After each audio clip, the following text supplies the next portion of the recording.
Hi friends, welcome to our channel.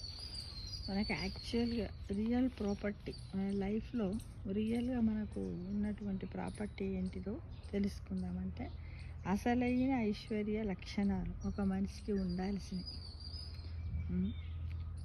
బ్యాంకులో ఉండే పాస్బుక్లు, చెక్ బుక్లు, క్యాష్, కరెన్సీలు, బంగ్లాలు, ఇవి ప్రాపర్టీస్. అసలైనటువంటి రియల్ ప్రాపర్టీస్ ఏంటి ఒకసారి తెలుసుకుందామా ఫ్రెండ్స్? తల్లిదండ్రులను రోజు చూడగలగడం. రెండవది భార్యాభర్తలు అనుకూలంగా ఉండడం. 3 చెప్పిన మాట వినే సంతానం ఉండటం. 4వది చక్కని ఆరోగ్యాన్ని కలిగి ఉండడం. 5వది రుణాలు లేకపోవడం, అంటే అప్పులు లేకపోవడం. 6 అవసరానికి తగినంత ధనం ఉండటం. 7 ఏదైనా తిని అరిగించుకునే శక్తి ఉండటం. మన కోసం కన్నీరు కార్చే మిత్రులు, బంధువులు, ఆప్తులు, మన కుటుంబ సభ్యులు ఉండడం.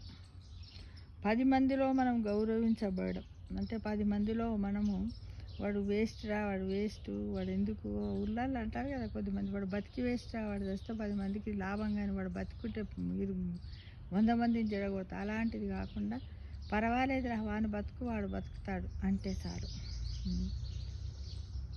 ఇతరులకు సహాయం చేసే గుణాన్ని కలిగి ఉండడం.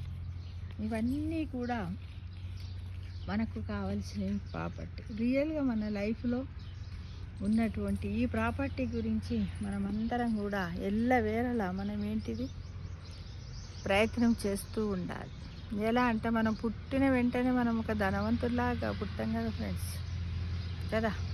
ఎన్నో కష్టాలకు ఓర్చి పట్టుదల, దీక్ష, వీటన్నింటి వల్ల మనము ఇన్ని సంపదలను మనము కలగాలంటే మనము ఎన్నో ఏళ్ళు అహర్నిశలు శ్రమ అనకుండా మనము అందరితో ప్రేమానురాగాలతో ఉంటూ, నిజాయితీగా, సత్యంగా ఉంటూ వీటిని అన్నింటిని సాధించగలుగుతాం ఫ్రెండ్స్. కాబట్టి మనం అనుకుంటాం బాగా డబ్బున్నోడు సుఖంగా ఉంటాడని, వాడికి ఏ బాధలు లేవు అని మనం అనుకుంటాం. కానీ కాదు ఫ్రెండ్స్.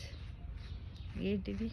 డబ్బున్నా లేకపోయినా మనశ్శాంతిగా ఉండడము, మానసికంగా ఉండడమే గొప్పదనం. అవసరానికి మించినంత ధనం ఉండాలి, అంతకంటే ఎక్కువ మనకి ఏమీ అవసరం లేదు. ఎందుకు అది ఉంటే ఏడ పెడదాము, ఏం చేద్దామని ఆలోచన ఉంటుంది. ఒకే ఎగ్జాంపుల్ చెప్తా. మనకు 4 చీరలు ఉన్నప్పుడు ఎటైనా పోవాలంటే 4 చీరలకి వెళ్ళి ఒక చీరను సెలెక్షన్ చేసుకొని టక్కున కట్టుకొని ఒక హాఫ్ అన్ అవర్లో, ఏమన్నా చీరలే అని కాకుండా డ్రెస్సులు ఉన్నా కూడా తొందరగా వెళ్ళిపోతాం. 40 చీరలు ఉన్నాయనుకోండి, ఆ 40 చీరల్లో ఏదో ఒకదాన్ని సెలెక్షన్ చేయడానికి సమయం ఎక్కన పడి తీరా దాన్ని కట్టుకొని పోయిన తర్వాత ఆడ వేరేటోళ్ళు మనకున్న చీరలు అది కట్టుకొచ్చేది ఉంది, ఎలా కట్టుకొచ్చి మళ్ళీ అక్కడ కూడా తృప్తిగా ఉండం, శాంతిగా ఉండం ఫ్రెండ్స్. కాబట్టి మనసుకు కావాల్సింది ఏంటిది? తృప్తి, శాంతి.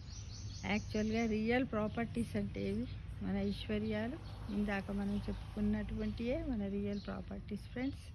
కాబట్టి వాటిని అన్నింటిని సాధించడానికి మనము అహర్నిశలుగా నైతిక విలువలను కాపాడుతూ మనం అందరం శ్రమిద్దామా మిత్రమా?